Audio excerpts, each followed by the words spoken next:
1. So what did India learn about themselves, about Afghanistan after their first game at the IPL T20? To be honest, very little, close to nothing at all.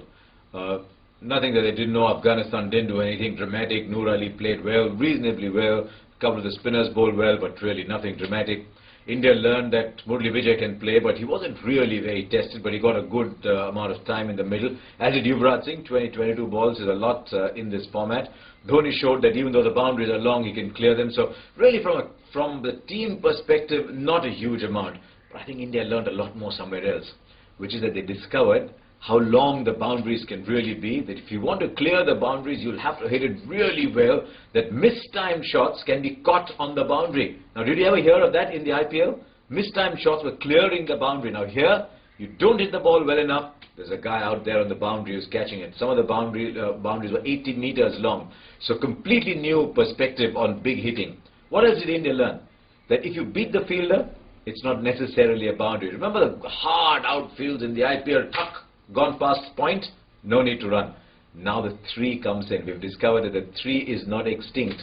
The 3 is alive, that the 3 is critical, and so the faster you run between wickets, the more you gain from it. But also India learned that if you're a boundary rider, if you're on the boundary line, then you've got to get to the ball quickly enough and have a big throwing arm. So all those skills which we thought that T20 was sort of almost marginalizing are now coming to the fore, and that's something that might go against India a little bit, and for India to the extent that India knows what's happening, but against India because athleticism will come in, the strength of the throwing arm will come in, running between the wickets will come in, and that's not always been India's big strength. So that is what India learned.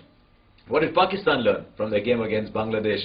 That the bowling is not too good, that you've got to go back to an 18-year-old to be your sort of go-to cricketer. When in doubt, throw the ball to Mohammad Amir, and that's how far he has come. Afridi had an off day, and Bangladesh with a couple of good overs might just have tormented Pakistan a little bit. I think Pakistan would still have won, but would have tormented them a little bit.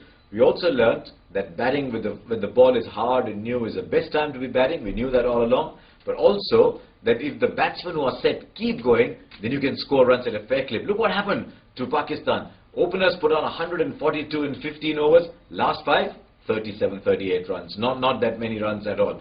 So you need the batsmen who are set to go and get the job done. So that's what we learned. Bit of a warm-up for India against Afghanistan. They hadn't had a warm-up game. That's how it ended up becoming, though in all fairness, as they promised, they probably took the opposition seriously. Bit of a scare for Pakistan, which is not such a bad thing.